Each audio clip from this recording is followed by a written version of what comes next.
Greetings. Welcome to In Conversation with Trevor, brought to you by Heart and Soul Broadcasting Services. I go beyond the headlines and beyond the sensational. Today I'm in conversation with Shakemore Timburwa, a young entrepreneur. If you enjoy this conversation, remember to subscribe, to like, and share. Let's get down to some business.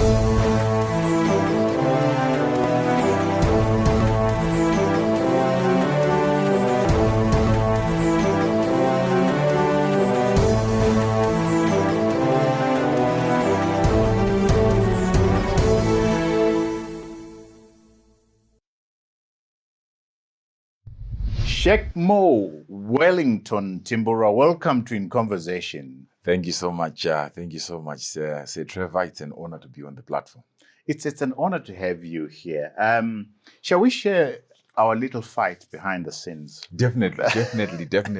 Because I think there are a lot of things to learn actually from that fight. So I said to you, Shakemore, can you send me a CV and a bio and stuff? And you sent me this stuff. Mm-hmm. And then I went back to you. I was actually upset. And I said to you, I could see in your message. Yeah, I said, Shakemore, you've sent me stuff with a lot of good English. But this thing doesn't tell me who you are. Definitely. And I'll tell you what. Mm-hmm. I've realized that you are 31 years old. Exactly. I've realized that there's a lot of things that our young people are missing. That's true. Young people can't write letters. That's true. To apply for a job. That's true. Young people can't write CVs. So when I saw this is very good English, by the way. Thank you so much. But when I'm done with reading it, I'm still asking myself the question, who is Shakemore Timburwa? Mm-hmm. I'm glad you're here. Definitely. So who is Shakemore Timburwa? Thank you so much. Thank you so much for the opportunity, and also thank you to your subscribers that are constantly following. And what I would say is, like you said, we had a back and forth prior to this meeting that we are having. And I would be very honest, it also made me to learn a lot of things and to also highlight things that I can share with the viewers so that they can be able to grasp what I learned from where, say, Trevor was coming from. You know, we are a generation, like you're saying, that has failed to embrace the ethics of being a professional. To the point that, like you have highlighted, writing a letter is a challenge. And even writing a curriculum vitae is a challenge. We were brought up in a situation whereby a curriculum vitae is simply supposed to be written by a person applying for a job. And it has never really been taught to us that even an entrepreneur, despite you being a business owner, you also need your curriculum vitae. No matter who you are, you need it for, number one, for checks and balance, to be able to understand what you have covered and how far you have gone with life pertaining, pursuing your goals. So when you ask me that question, when you said, I've read good English, but still, I am still finding it difficult to understand, that gave me a highlight of a lot of things that I've been able to do in my life that have not been properly recorded, simply because we never had those big brothers that are teaching us or even advising us on how to do it. And surprisingly, there's no course, there's no diploma, there's no degree that covers that part of education, whereby we are taught how to actually present ourselves professionally, and our etiquette when it comes to writing skills and everything is perfect. And to make it worse, right now you're talking about writing letters. There is now also the effect of artificial intelligence. Yeah. A person can write something, but it's not actually that person is actually wrote that thing. So I learned a lot of things from that. And I would also say to young people that are listening, let's be robust and relentless in investing ourselves in the reading culture so that we can have our vocabulary better and understand English in a much more better way. But it's also basic etiquette, you know? True. If you feel compelled to write a letter to me, then take your time in finding out how to write a letter. That's definitely that's true. You won't believe this, Shakemore. I have at least once a week somebody who's applying for a job, and all they do is to attach their CVs or whatever, not even DSA, and I'm like, you serious? You wanting a job? Delete. Exactly. And also the aspect of respect is no longer there in our generation. But why, Shakemore? I'll give you a very good illustration. ever since I think starting from 1985, coming upwards, the people that were born in that particular generation, we have faced a lot of challenges that have affected, number one, even our orientation and our perspective about life. Starting from the point, like you said, the way people apply for jobs is not really coming from a point of innovation, but a point of being taught this is what you're supposed to do. So people are applying and people are writing CVs. It's so surprising that a person who writes his CV, most of the people that apply for jobs, they are not the people who actually authored the CV. What they only have there is the credentials and the name. But the person who did the writing of the CV, not many graduates are writing their own CV. There's someone somewhere in a cafe that they can simply go there. Can you please write me my CV? I've got my 5 O levels and stuff like that. So that person has done that over and over again. There's no longer the spirit of creativity. I'm comfortable with somebody who realizes I can't write a CV. True. Let me get the help. That's true. But there's a lot of people that I mentor, Shakemore, and I find that the starting point is, let me teach you how to write a letter. True. Dear sir. True. Yours faithfully or yours sincerely. Definitely. Were you guys not taught this stuff at school? We were taught these things from school, but from the people, you see, it's like, okay, let's talk about the generation that started learning the 2003 coming upwards. My 2000. Exactly. The people that are actually teaching them are the people of my age. I don't even know how to write a letter. So even if I'm an English teacher, I'm teaching them for the sake of them just having a good grade, but not for understanding the etiquette and the importance of writing a letter. I was laughing recently when you told me about that. I went and I was reading letters that were written by the late former president of South Africa, Nelson Mandela. If you look, number one, even starting from the handwriting of your generation and the handwriting of our generation, even if we go as far as signatures. Can you write, guys? Can you do handwriting? We can't. We can't. You see, very few people from our generation can actually use those ink pens. We can't. So a number of people, including people that I respect, reached out to me and said, have you tried talking to this young man called Shakemore Timburwa? Wow. So I started looking around. And then when you sent me this, I said to myself, this guy, I see Mbinga. And I tell you what, for me, Mbinga, I was having a good laugh with my PA. For me, Mbinga is somebody who has become wealthy, but we can't see how they got There's wealthy. No trace to the way they have become So when successful. you gave me this good English, I'm like, wow, I think this guy is Mbinga. This guy has never done anything. He's found somebody to write good English for him. But you've actually done some good stuff. Thank you so much. Thank you so much. So can we go there? When did you start in business? And how did you start in business? Where did you get your first seed money to start a business? And what was that? Thank you so much for that opportunity for me to explain myself and what I've been able to do over the past few years of my life. So basically, my life started at a very good note of having a parent who was God-fearing, who was my mother.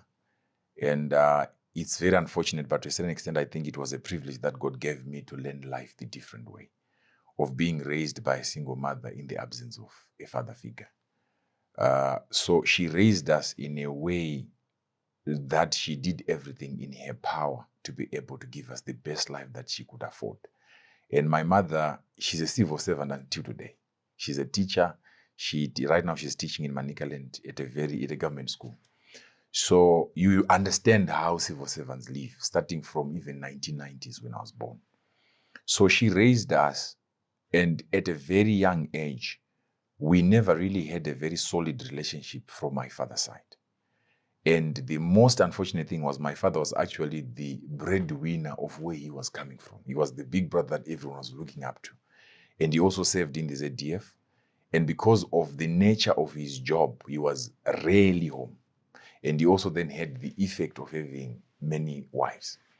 So we grew up knowing that we have got siblings. In our family, when my father passed away, I realized that there were 21 other kids other than When me did and my your sister. father pass away? He passed away in 2000. Okay.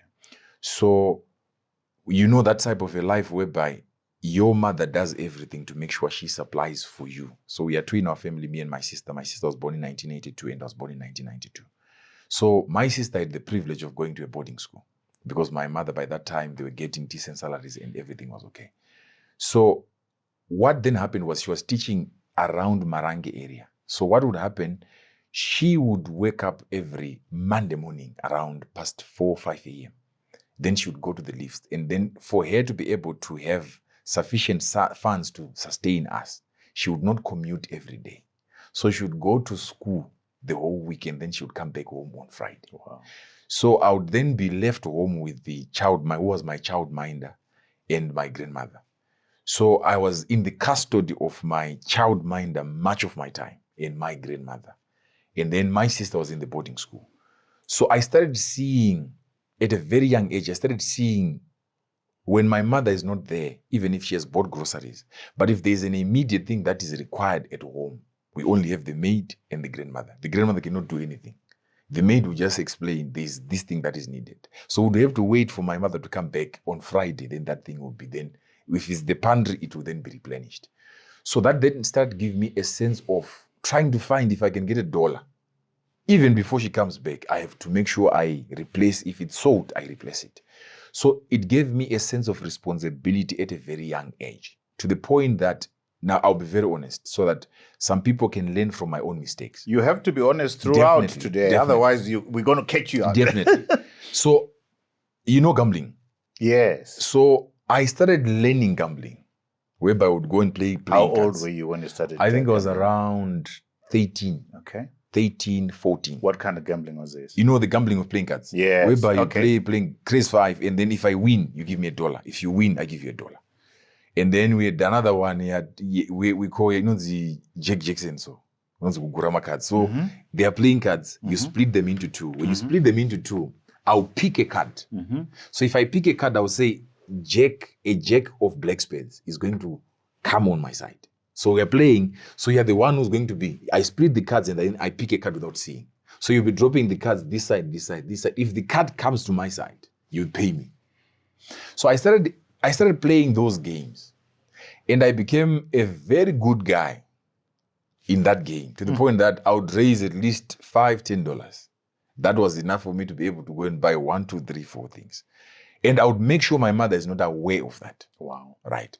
So that wired me to then become to get exposure to the street type of lifestyle, whereby you have to earn the money that you spend, not because your mother is not providing, but because you want to have a better life that you cannot afford to have at that particular time. So you then find other means that you would do.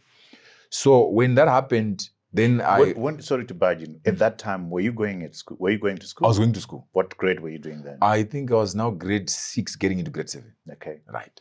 So you gamble after work. You play cards after work for money. And sometimes, in primary school, what we would do is you'd go to school, and then after 1 you're done with school. So the time between 1 o'clock to 6 o'clock before I go home, that's the time I would do all these shenanigans. Okay. And then even when I then went to secondary school, I was learning at a school that is called Ellis Gledu. So Ellis Gledu is in Sakuva. And then I was staying in Dangamfura. That's where we stayed. So Sakuva it's like the Mbare of Harare. So gambling is now done at a bigger scale in Sakuva because of the type of setup. It's like Makokoba in Blawayo. So now I had the advantage of being given busway. So I'll be given busway for a week. So sometimes I would say, okay, I've got busway for a week. And there were people who would be walking from Dangamvura to go to Sakuva by foot. So Form 1, I was not really doing the walking. Then I started saying, okay, I can actually use this money as my capital for whatever venture I want to do. Let me keep this busway. When I keep this busway, I'll get into town. I'll get to school. When I go to school, I would have saved the money. And I can use this money, I can gamble. And in Sakuva now, there were these guys, now you can stand there. And then they'll be playing these games whereby they can have cups and they've got balls. And then you pick. So that was now another level of gambling. So I'll go there. And what those guys do is they give you a sense of feeling like you're winning. You're winning, yeah. And then boom. Exactly.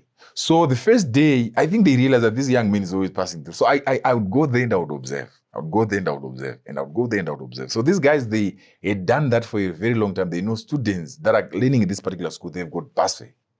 So the day I went there, First day, what they did to me was they made sure I won and I never lost that day. So in my mind, I was like, no, so people who say these guys are scammers are lying.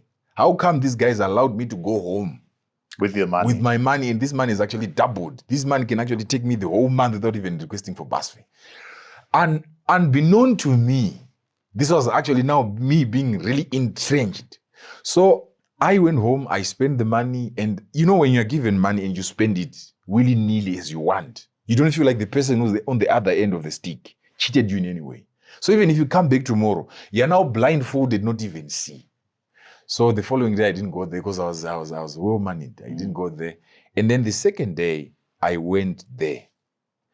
You know, say Trevor, I only won once. And I was now losing all the money that I'd won. Right.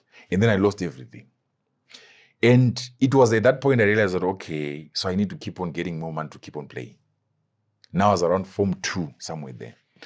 And those experiences, they made me to see people who do under Zimbabwe flea markets. You go there, you would see. And I then developed a skill whereby I would run away from school if I realized that there's a teacher who was not around.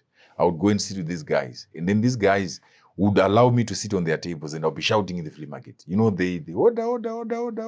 I know all those things. So I'd go there. If I say I'll get a commission. So school was no longer my priority. Because now, if I go to school, I've got money more than other students. I can spend more than you can spend.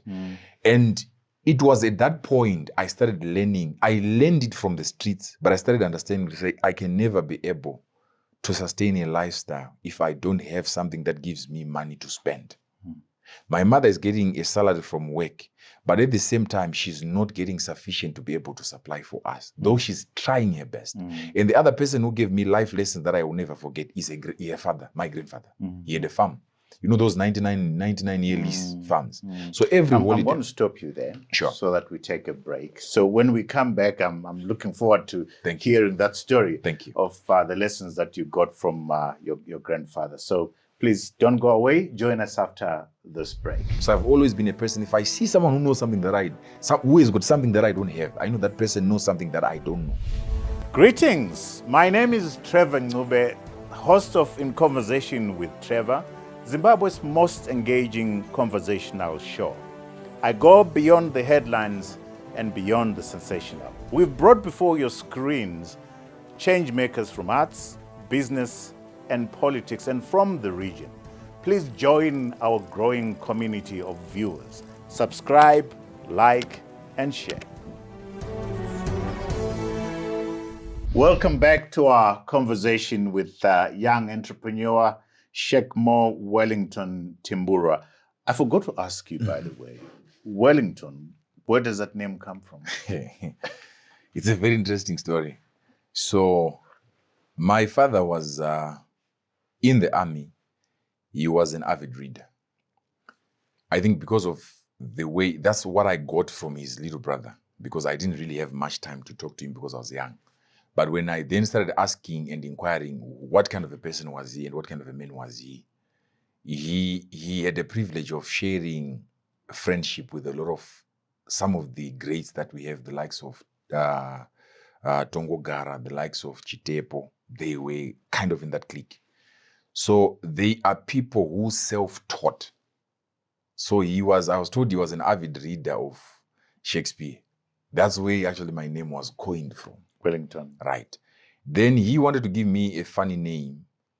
And that name was his name that he used within the war. He was called Spider. So he wanted to give me the name as my second name, Spider. So my mother couldn't agree with that because my mother, she's a teacher. She also had that soft spot for the British English. So I think there was a guy called Say Wellington. I'm yet to really study about that person. So that's where it. So my mother then said, "You name him Shakespeare like you want, and then I'll name him Wellington." That's how I ended up getting the name Wellington. And so you were sharing the story of the lessons you got from your grandfather. Shall we go there? So my grandfather, he was a builder. And he used to brag to us that I'm part of the people that built,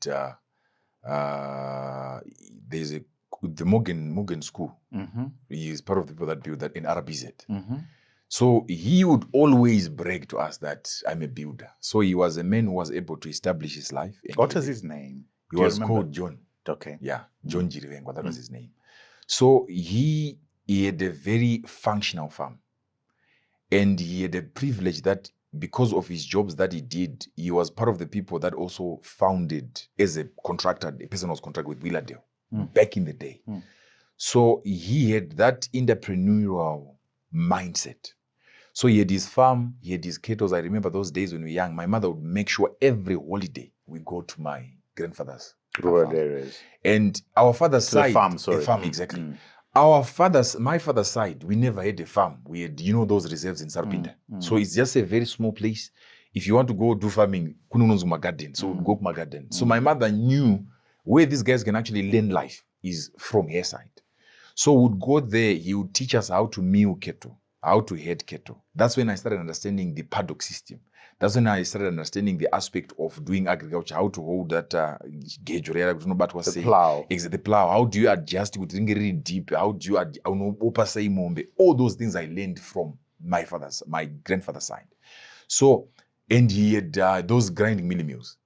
So I started learning the concept of business from there. So people would travel from all the farms to come to his farm, and then they would do so we'd go there and we'd be servicing so you were supposed to be accountable.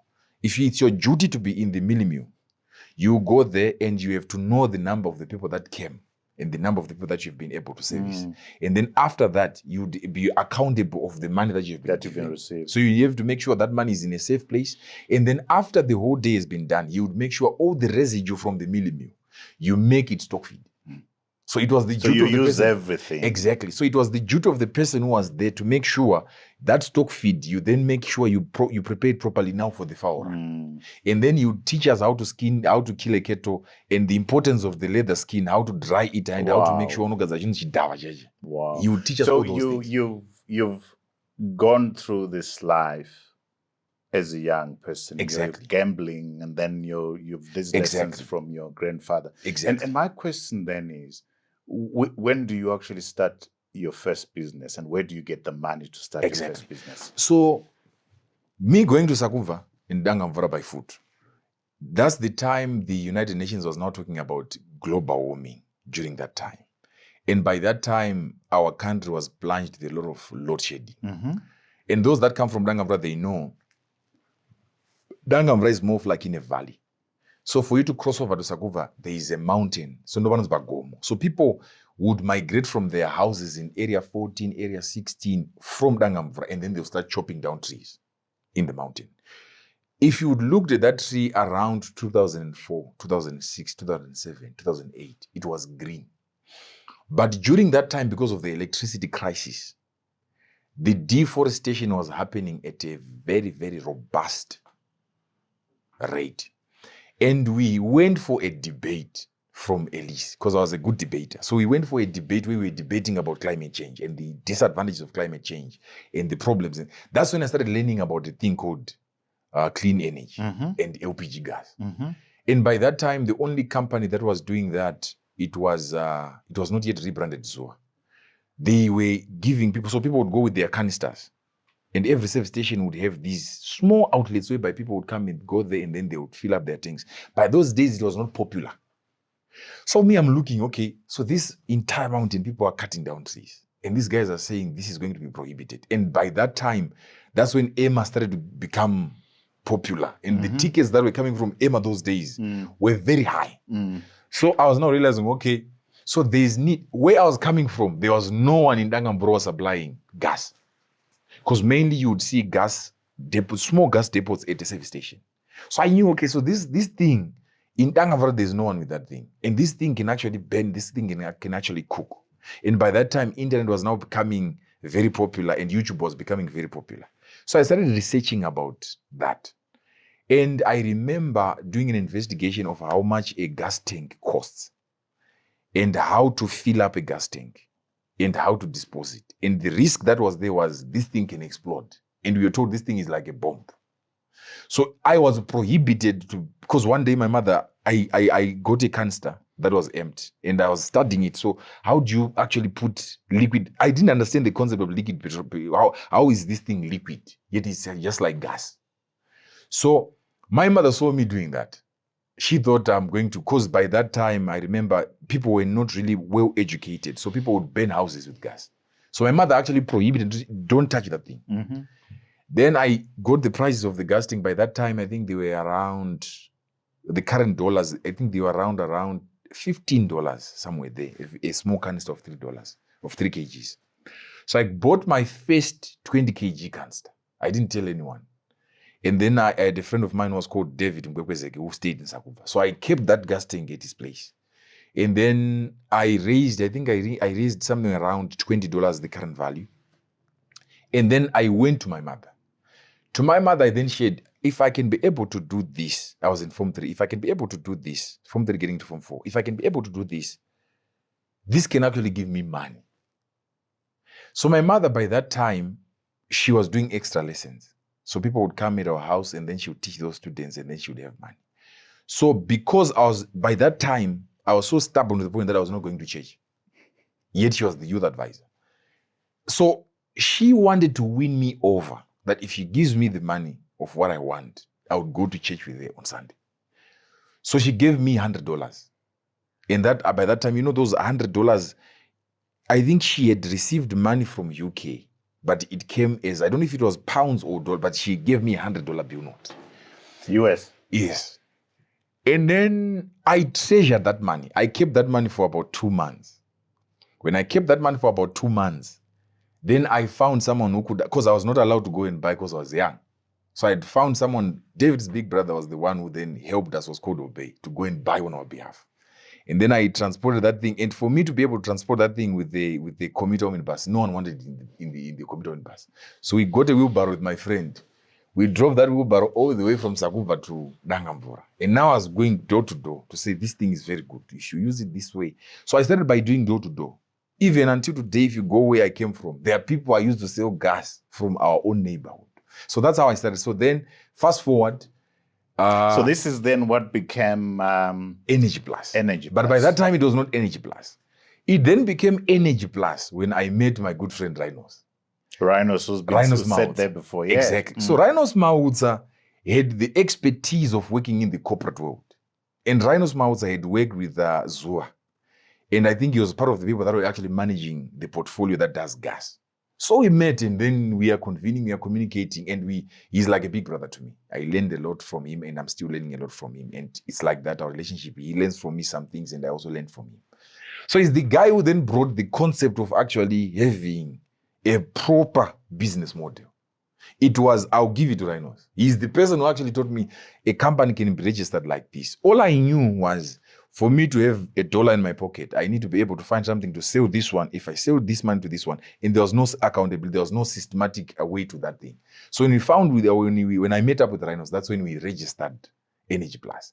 After registering Energy Plus, that's when we started understanding, okay, Rinos was coming from a concept of understanding the corporate side of it and the expansion, how it can be scalable up. That's how Energy Plus was founded. Wow. With Rinos Mautsa, and until today he's my partner. Wow. And we also went on to even become partners in Picco Construction and Tech24, and we are working like that. So tell me, what's your partnership like in Energy Plus? So my partnership, like in Picco Construction, Energy Plus. What do you own? I'll come back to Energy Plus. Okay. So in Energy Plus, because of my vested interest in the energy sector, it's something that I then studied until I got to the up of that chain market, where gas comes from Russia, Gazprom, from Saudi Arabia, how the vessels are chartered, how to get lines of credit, how to be able to fund and then supply. Because in our SADC region, we are failing to produce sufficient LPG gas that can sustain our region. To the point that South Africa, SASO used to do well, but right now I think they are only doing about 13,000 metric tons a month. And the demand of South Africa on its own, especially now with the issue of the ESCOM crisis, the load shedding, the demand is high and the supply is very little. So much of the gas we're using in Africa is actually imported out of Africa. Okay. So I became the person of the day-to-day runnings of Energy Plus. Rinos at the same time is so passionate about construction. So he's the day-to-day runnings of Picco Constructions. So do you own 50-50 of these companies? What's That's the ratio? type of setup we have. Okay. Yeah, with Rinos. Formalized and everything. Formalized, everything is okay. Okay. Yeah. So that's how we came up with Energy Plus. And we then realized, okay, in the downstream of gas, there's a lot of competition. That's when we started scaling. So up there, what happens there? Because I'm always trying to understand if I'm doing business here, the people above of us, or where I'm getting the product, where are they getting it? If I can find a way of relating with them and learning from them, and then they welcome me in their particular network, then it allows me to learn and grow. So I've always been a person, if I see someone who knows something that who has got something that I don't have, I know that person knows something that I don't know. So I'm willing to be a student. And then if I become a student, I learn. And then that's how my life has been progressing. So you are into energy with Energy Plus. You are into real estate. What company is into real estate that you own? It's Picco Construction. Picco Construction. Yeah. Mining. Mining sector. Is it Pavim? Pavim Gold, yeah. Pavim Gold. Pavim Gold, yeah. And manufacturing? Manufacturing, we are doing soap. You know soap manufacturing. Yeah. So we are doing soap. It's called Infinity. Where are you doing that? In Masasa. In Masasa. Yeah. And all that, the funding, have you gotten loans from a bank, or this is from the gambling, from the LP? Talk to us about that. Because young people watching you who are being impressed by what you're saying want to know exactly where you got the money to start all these businesses. Definitely. So mining, I think I'm interested more in mining. How did you get into mining? Right. You see, mining sector, how I got into mining is I share a very close relationship with Prophet Makandiwa. So Prophet Makandiwa is a man who is also heavily invested in the mining sector. And I learned a lot by being around his environment as a businessman. And it was that, like they say, if you spend good enough time with a good miner or with a good farmer, you also become a good farmer. So I started understanding, because of my inquisitiveness, I started understanding, okay, so besides farming, under this earth crust, there are other minerals that are valuable. So it was that exposure that allowed me to learn mining, not using my own money. So you are having a senior person who's doing what he's doing, and he gives you the privilege of observing how they do business. Right. And you learn from there. So when you are sitting there and you're learning, you start to understand, like for example, in the mining sector, there are different ways and modalities of getting into mining. Most people, the reason why they don't make it into mining is because they get into mining without a proper mentor who mentors them how to become a miner. Most people, they are just obsessed with numbers. Mining, you can get into mining as a person who's supplying consumables that are required by miners. Okay. You start from the gear that they wear, the work suits, the gum boots, the helmets. Those things are supplied, and that's part of mining. You can get into mining as a person who's basically doing the service providing. You've got companies like KW Blasters, you've got companies like Goddard. Goddard is not a miner, but Goddard supplies equipment that is required by miners. What are you doing in mining? Personally, I started from acquiring a mine myself, claims. After acquiring my mines, I then started doing small-scale miners. Where do you acquire this? Where do you acquire I've got my claims in Chegutu, I've got claims in Kwekwe, I've got claims in Mazo.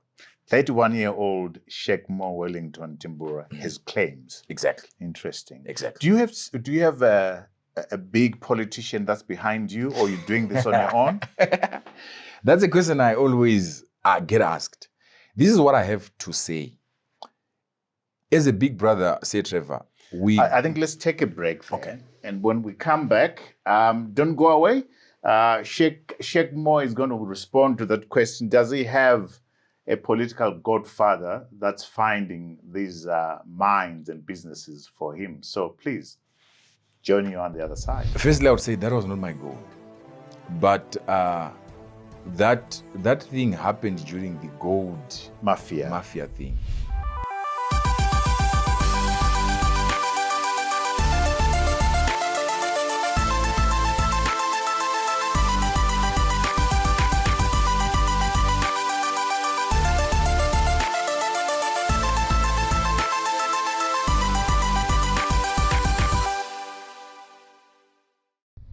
Welcome back to our conversation with young entrepreneur Shakemore Wellington Timburwa. So Shakemore, before we took a break, I asked you the question, do you have a political godfather who's opening doors for you? Yeah, and that's what I was saying. It's a very interesting question, and I'll answer it with pleasure so that people can understand. So my relationship with political figures started after me being listed in the Forbes magazine. So when Forbes reached out to say, we have heard your story, like you're saying, you had people recommending this guy. So they reached out, and I'm a person who believed in just living a life that is subliminal and that is just private. So I denied Forbes for 2 years because I didn't see the benefit of me being listed there. Because I in my own small mind, I knew it would give people a certain impression, which might be true, but under 30 is not like you're a billionaire. They are looking at the potential and the business that you've been able to work with, and they identify those young people across Africa, and then they list their stories. So I said, no, I don't want this limelight because this is not right for me. But then I had Rinos was one of the people who would actually continue to say, when it comes to profiling, this is a good thing to have. Because Forbes magazine, they are a credible source. They are people who do their due diligence. This is one thing that you need in your portfolio. So we had a fight with that until I had respectable people that told me, no, this is actually something that you need to go for. So when I went there, we did everything. They did their due diligence until I found myself to be on the cover of the magazine. So this is one thing that I respect about the media fraternity, what you do. Not many people understand the role that is played by the media to shape the picture or the narrative of a person or a nation. When you have got journalists that are so diligent in their work, journalists are educators of the masses. And if you allow them their space to do their work, they are there to ask the right questions that the masses need to be able to be educated upon. So when they came, they narrated my story in the Forbes magazine. And the outreach of Forbes magazine is huge. To the point that I started receiving calls and invites from places I only used to dream about. And I would go to platforms like Jitex, you'd go to platforms in Dubai, you'd go to platforms in South Africa, out of Africa, in China, and they're asking you about the energy, because I was listed in the energy sector. So because that's one thing that's upcoming, and that's the future. The invites are many in that space because they want to understand what is the African interpretation of clean energy. How do they see the electric vehicles? So you're going there, and by the time you're being invited there, these people, they've got an agenda that is 50 years ahead of Africa. So I was now caught in a hard rock and in the whole place, whereby I'm looking at the system. Like in Africa, we don't even have any one country that is having a solid network of gas supply like we have in UK. In UK, people top up gas the same way they do electricity in Africa. In Africa, we don't have that. So you can see the gap between Africa and other continents. So I started getting access to big offices, big people, bankers. That's when I started learning about things like lines of credit. What is a line of credit? You are answering my question. Exactly. You have a godfather. Exactly. So after that, I started receiving invites from different governments, including our own government, to say if this young man was able to be listed in the Forbes magazine, which means he can be able to contribute to things that pertain to entrepreneurship and youths. So that's when I received my first invite from our own president to say I would need to have a meeting. When was that? That was in just after 2017, just after the elections. So I went there for the first time. I met him, and he was asking me, so what made you to become listed in the Forbes magazine? We've read about this book. We've always been reading about this book. So I was sharing my mind with him, and he was asking me, what do you think is the best thing to be done for the youths in Zimbabwe to be fruitful? So I was giving him the real situations that are happening within the youths. Youths, we don't have access to capital. We don't have access to lines of credit. We don't have access to collaterals that are required by the banks.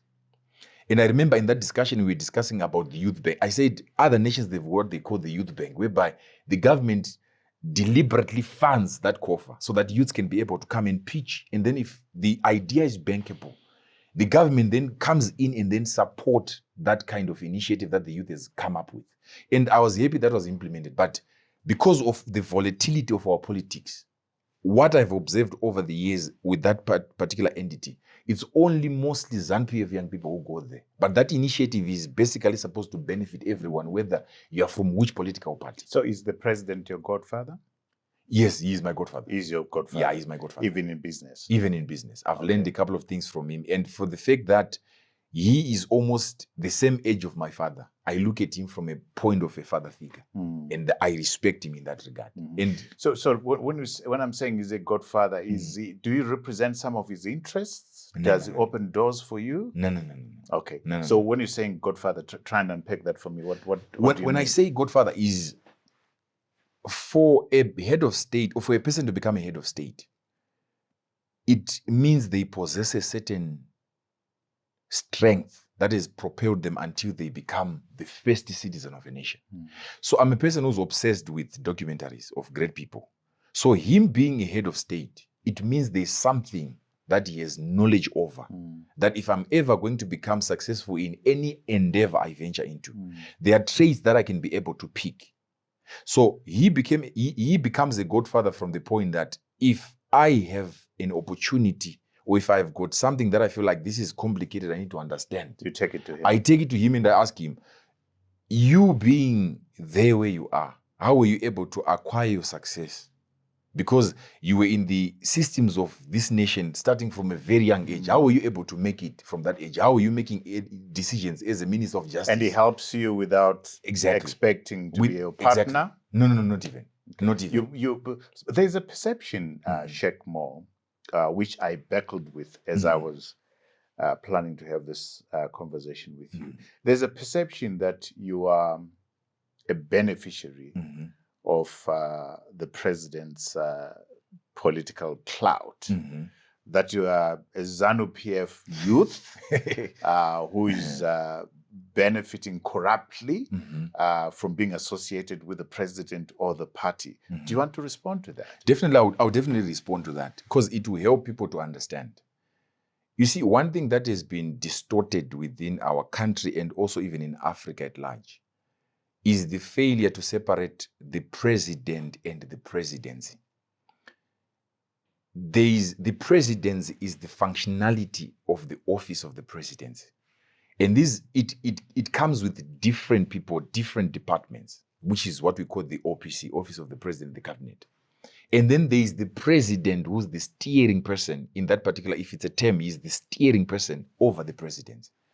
So when you become, let's say as a young person, when you become successful and your story is shared out there, whether you're a footballer, I can acknowledge some of the young people that we have. Sure, absolutely. We've got Nakamba, we have got Tinoka Dewere, and we've got even Themba Magorimbo, the UFC fighter. If you see the backlash those my brothers got just by them having a picture with the head of state, him being the candidate of ZANU-PF is another thing, but him being the head of state is another thing. Though he still has the interests of ZANU-PF, but if I'm coming to relate with him, I'm coming to relate with the person who goes to United Nations representing my country. But also, I get you, and I would love us to live in a society where the office of the president and the person of the president and the state and the party are divided. But unfortunately, that's not the case here. So here's the thing. People are going to see you in a wheat farm with the president. And they are not wrong in assuming you are in partnership in agriculture with the president. They're not. People are going to see you with the president in a factory. The president is taking a lot of interest in you, which he doesn't take in a lot of other people. And Shakemore, the president has sons who are in business. Is Shakemore benefiting from this? So that's the quandary that a young man like you has. Are you a genuine businessman? Or you are benefiting from your association with the president and his sons? What's your response to that? You see, my response to that would be, I would want you, if you can allow, to create us a platform of finding young people from any walks of life. And then we can have a class whereby we nurture those young people to become business people, pragmatically, and Okay. you be the adjudicator. Okay. Because you see, it's like the wheat farm that you're talking about. Yeah. How that picture came about, we, as a country, we were facing a challenge of no sufficient supply of wheat. So I was on Good Morning Zimbabwe, and I was being asked about, that's when the Black Sea region war started. And I was advocating and I was saying, if we don't, as Zimbabwe, if we don't invest in our wheat agriculture, we are going to suffer, because the tensions that are rising in the Black Sea region, Ukraine and Russia are the major suppliers globally of wheat. Zimbabwe will be a drop in an ocean for them to consider supplying us when the tensions really. So the president then visited your farm. It was not. It was actually his farm. His farm. He Right. invited you to his farm. Exactly. So I was now. There was a challenge of quail beds. So the previous season, farmers were struggling with quail beds, and I was saying there is this concept I saw in Israel, whereby these guys in their precision agriculture, these guys have a way of dealing with quail beds, because our harvest is Zimbabwe, majority of it, if you have got 400 hectares of wheat, you are guaranteed at least 100 hectares, you're going to lose it to quail beds. Mm. So I was giving him things that I had seen, because I had gone to Israel and I'd seen how they deal with quail beds. So I was telling, so the day I told him, that's when he said, do you think these things that you're talking about work? Because you're saying right now what we are doing is people actually have to go and chase out the business. I said, no. There are now systems and alarms and technologies that can actually allow no one to be in the field. So has he put those systems on the farm? I'm not yet sure if they Okay. are now on the farm. So when we were discussing about that, he said, no. I think you need to go and let's go and you explain what you are. He's a pragmatic person like that. So he takes you he needs you to explain to him that this thing works like this. You get the point. So what then made me probably to seem like you're saying, to say, do you have vested interest or do you have anything? Yeah.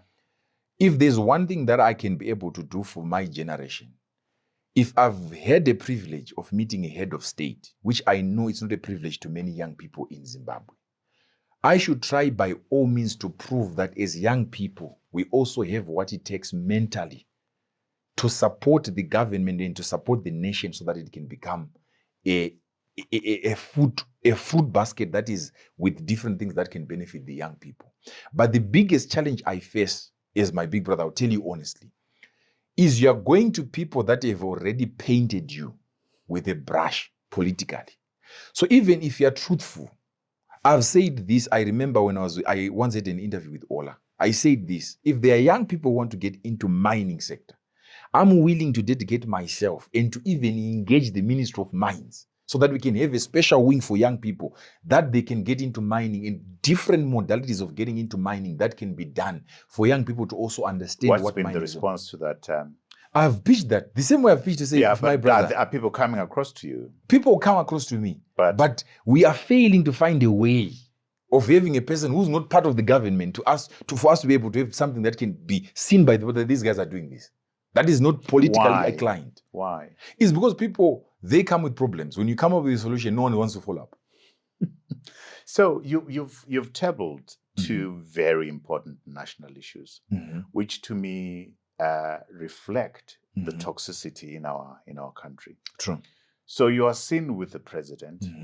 Trevor looks and says, "Oh, he must be one of the beneficiaries of the president's business and his sons." And like you're rightly saying, people look at you like, for lack of a better word, a ZANU-PF project. And they will not touch you. How do we deal with that? You are 31 years old. You are very young.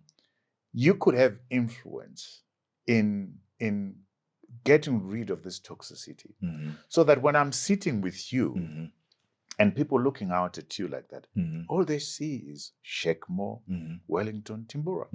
Not is he Edie's the untouchable. How do we do that? You've got a role in doing that. Is that possible?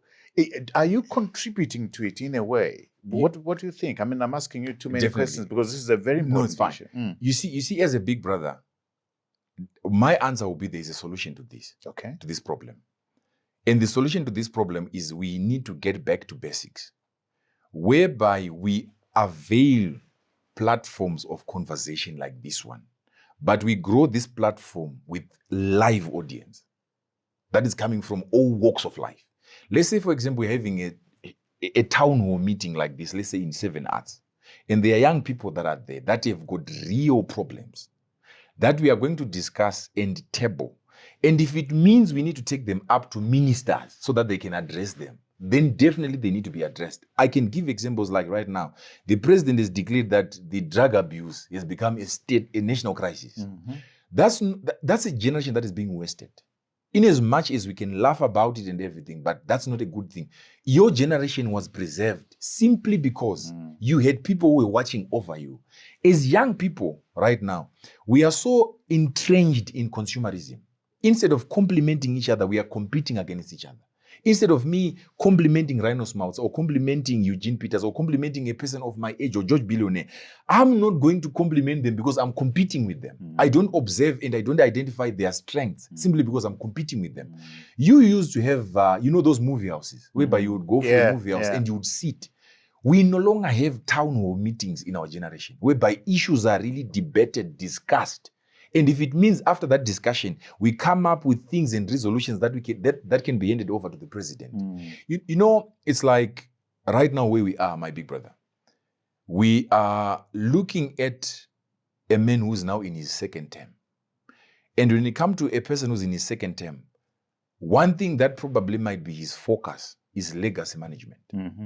Every person, no matter who you are, you need to leave a tangible, credible legacy that your people benefited from you, right? And when you're dealing with a person like that, after elections, let's agree that, okay, elections are done, elections are gone. What is it that this nation wants for it to give a better livelihood for its citizens? We have got a healthcare system that is that's a very important thing that you're saying. But you'll have some people that saying, no, elections are not done. Elections were stolen. But you know, big there brother, was rigging. What do you deal with those? Do you know, big brother? The past 13 elections we've had in this country, they've always been disputed. Is there no homegrown solution to these kind of disputes that we keep on having? Because if you have noticed how toxic our politics has become, we are talking about the purported interim SG of Triple C. He recalled people. And in politics, every player in politics will use everything that has been presented by his opponent to his advantage. That's the world of politics, right? And I wouldn't want to go into the details of that. But if you look at it, now we've got a record that has been called. 15 MPs have been recalled, right? Those people were supposed to be focusing on developing the constituencies that they voted them into power, right? Now we are going for re-election, right? The funds that are going there, if you look at that particular problem, it's both a Triple C problem and it's both a ZANU-PF problem. Triple C, because of the strategy of ambiguity, anything that doesn't have a structure, it's in its weakest form. I'm not trying to be biased. I'm just saying facts as they are. For us to be here, there's a director, there's a producer, there's a structure that we know, right? Had there been a structure, there was never going to be a letter that is coming from nowhere. If you were looking in Twitter, there was another letter that came that was saying recalling ZANU-PF MPs. It's known Obed Mpofu is the secretary of ZANU-PF, right? Yeah. Then we go to... last point on that. Sure. Then we go to ZANU-PF. ZANU-PF is also making sure if these guys are making weak mistakes like this, in politics, your opponent is there to make sure they grasp their hold to the strategy of politics as much as they can. At the risk of damaging the country, both sides. It's both sides. Let me take you to a controversial place. There's 1 ton of gold bars video that has been doing the rounds. And a number of people had claimed, so the gold bars, we're going to share the video with our audience.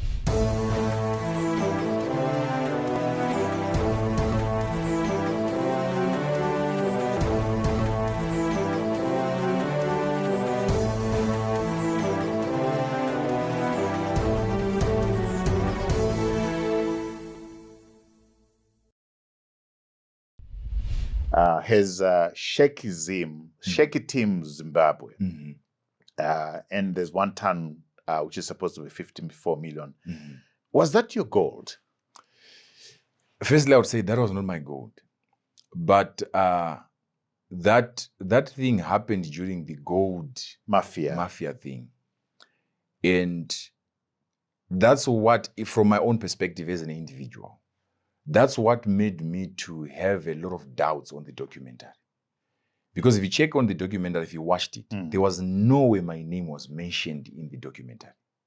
But I'm one person who's known to be in the mining So your sector. name was not mentioned in the documentary? It's not there in the I documentary. tried to look for your name. It's not there, right? But I'm one young man who's known for always being vocal about youth being in mining. And then I'm the same young man who's got pictures with the president.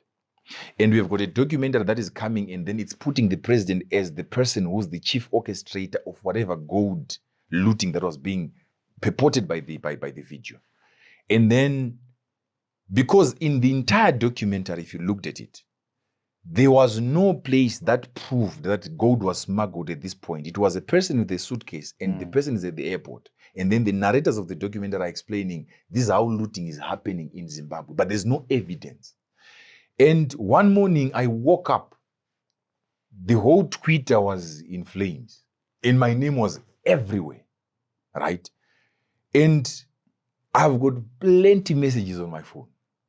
You can't tell me that you've got a ton of gold. You know, say Trevor, when it comes to mining, for you as a miner to get a gram of gold, the work that gets into getting a gram, Zimbabwe as a nation, we are producing around 24, 30 tons per month. And this is coming from a combination of artisanal miners countrywide, including Frederick Baker, including Blanket, all the mines that we have. And then you've got one individual guy who's got a ton of gold. Come on, do you have a ton? Can only a ton, since you're here, I would love to have a bit of that. Tell us the truth. Do you have a ton? So I don't have a ton. So you see, when I saw that video, number one, me not being cognizant of where that video was coming from, but my name is there, and then it's attached, and there's a name Zimbabwe. And interestingly, that very same week, I saw other videos with other people's names there. And my question was, okay, so if this was true, how are these people going to dispute these videos that are now surfacing?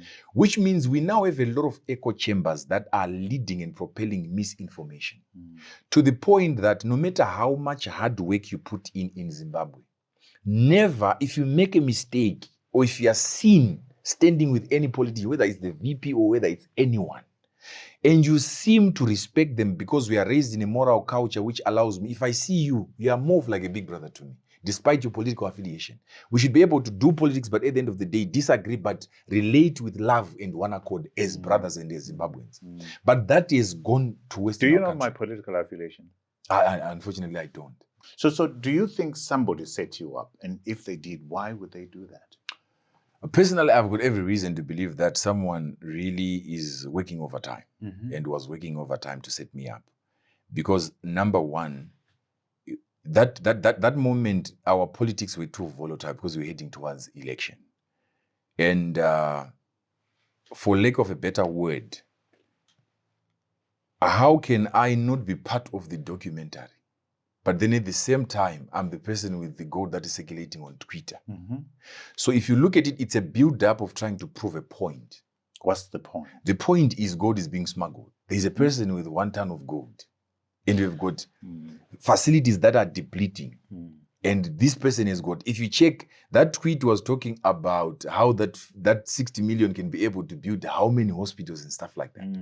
And when a person who's not really putting diligent thought to it, he looks at me as a person who's ruthless and who doesn't even have any care. And every time, and this is what most people cannot be able to endure, it then takes maturity on your end to say, okay, this is how they see me, but the truth definitely shall make people understand what kind of a person I am. I will not stop doing the good that I can for my country and for the young people that are around me, simply because there's someone who's trying to taint my image. No. I can't. You're doing some good work in Dagamvura, paying for the education of young people and the Invest Zimbabwe. Do you want to talk about that? What happened was I landed Rocca Primary School. So some of the things that I grew, I know what it means not to have school fees because I experienced that as part of my life. And some of the tuition fee that these kids need to be paid for, it's around $50, $20.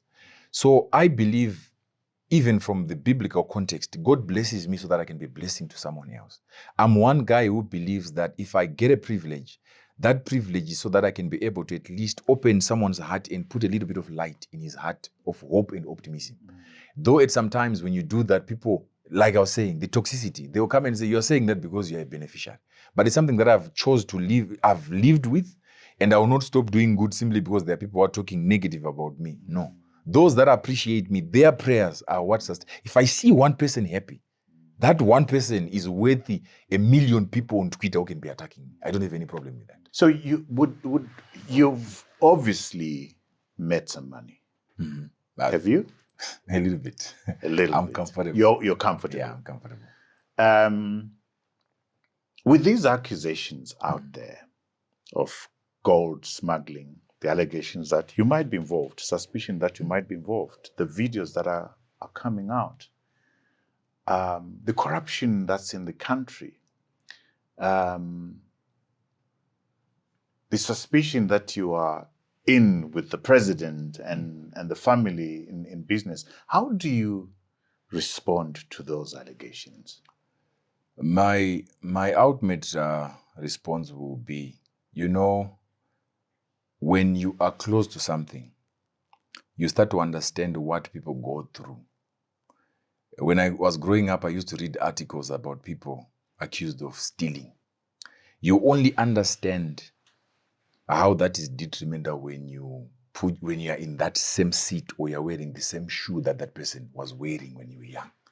So I'm happy because now I can live to tell a story that it's not everything that we hear and every accusation that we hear that is true. In as much there are some other truthful things that might be said, but every information that you see about an individual, take it with a pinch of salt, investigate, do your own diligence, your own due diligence as an individual. Don't just believe what has been said.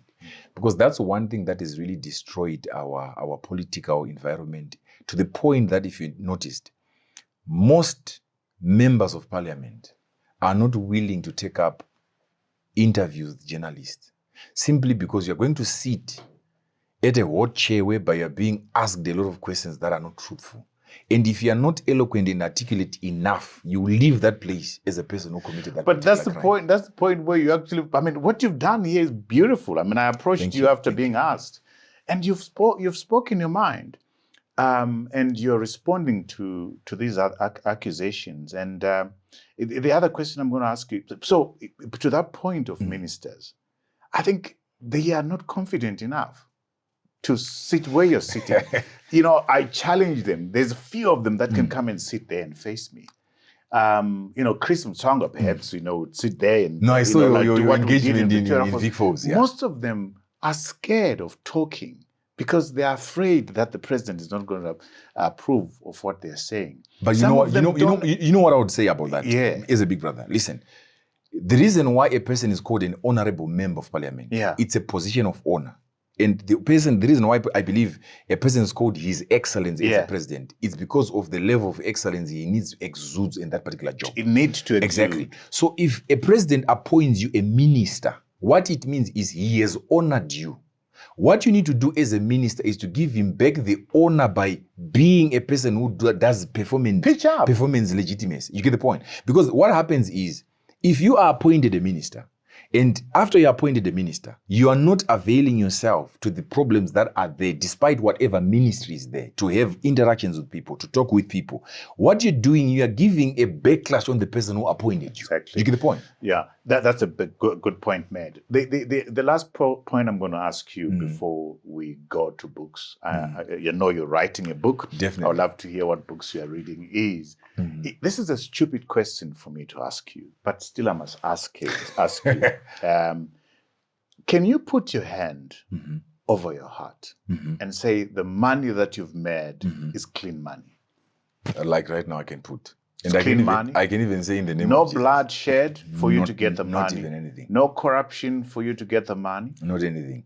One thing that makes me straight up in my life is this. Money gathered by scrupulous means will soon vanish. Unscrupulous means. Exactly. Yeah. And I'll tell you something, say Trevor. Whatever that I have in my life is not on me. Even if people are to take it away from me today, if you look for me after 3 or 5 months, I'll have it back. You know why? It's not on me, it's in me. I've been wired in a way of seeing opportunities where people think that's a hard rock and a hard place. If I look at the spectrum of Zimbabwe, I look at what the government is doing, the disadvantages I have as an individual, and how I can be able to take advantage of any situation that is there legally. And this is why I'm saying, I'm advocating to say, if we can have a town hall meeting, you will be the person who will be moderating. I would love that. I would even fund that. We have young people, genuine young people who can come with solid questions. I'm even willing myself to say, if we raise issues there, I will use whatever means that I have as a citizen and as a person who's a brother to a young guy who doesn't have a job, to say, President, we had a conversation. This is the footage of what we discussed. And I'm even willing to open that conversation and even willing to invite the head of state to those talks, because they are important. That's all well and good, but why does it have to take Shakemore? It doesn't have to take me. I mean, why does it have to take you to do that? Why can't somebody at OPC who's got the interest of this country do something like that? You know the problem that always happens, my big brother, is this. Whatever, every individual, whether you're in OPC, whether you are a citizen, if you are sitting at a place of privilege, do the best you can to help your kinsmen. Absolutely. My goal will be, by the fact that God gave me the privilege of being in the environment of a person who's called the head of state and other ministers, even the VP, right? If I can be able to sit with them and convince them that convincing will come out with a positive impact on our society. So I'm taking you on this offer that you're making in public. True. You say, let's convene a public dialogue. True. A town hall. Exactly. That you will fund. Exactly. Okay, this is clean money. Definitely. That's what you're committing to. Definitely. And after that, you will take whatever deliberations to the president for actioning. Definitely. I'll do that. Shall we shake a hand on that? We can. Wonderful. Thank you so on much. that score, Shakemore, I want to know what books you're reading.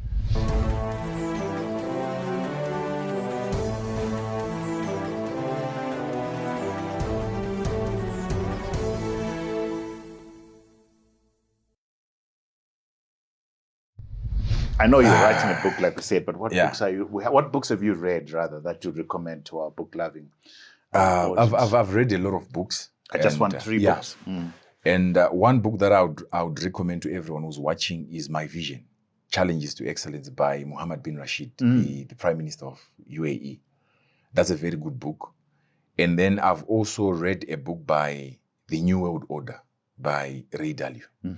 He's talking about what's coming, where we are in the financial market. So if a person wants to understand the economics of how money is being moved and everything that's happening, that's a very good book to read. You've read that book? Yeah, I have. Wow. I have. I'm begging to read it.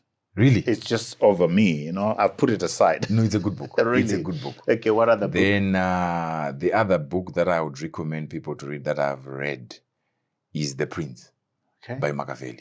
Okay. That book makes you understand state and power.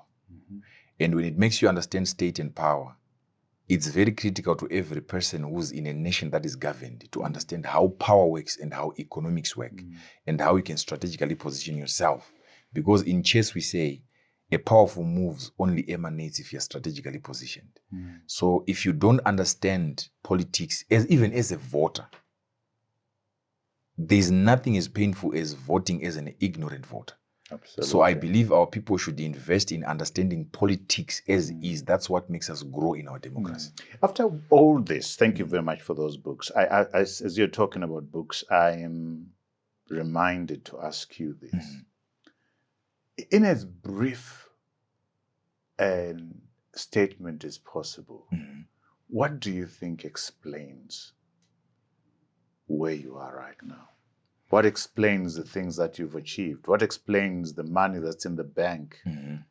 What explains your confidence in, if you take what I have, I'll have it in another 2 or 3 years? What explains who you are?